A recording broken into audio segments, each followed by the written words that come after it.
Bank Indonesia kembali memperbaharui nilai tukar rupiah terhadap mata uang asing per Senin 2 Februari 2026 ini.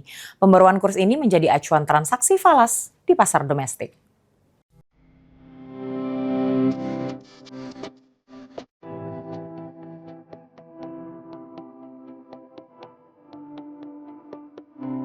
Mengutip dari laman resmi Bank Indonesia, bi.co.id, nilai tukar 1 dolar Amerika Serikat diperdagangkan dengan kurs jual sebesar Rp16.880 dan kurs beli sebesar Rp16.712. Untuk 1 euro, kurs jual tercatat Rp20.151 dan kurs beli seharga Rp19.949.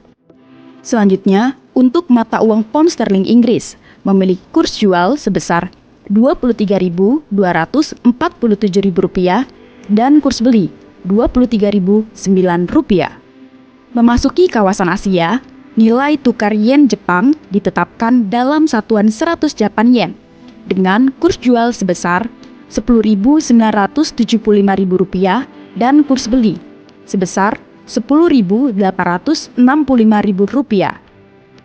Sedangkan nilai tukar 1 dolar Singapura memiliki kurs jual Rp13.331 dan kurs beli sebesar Rp13.190.000. Nabila Aurelea, PAUL TV.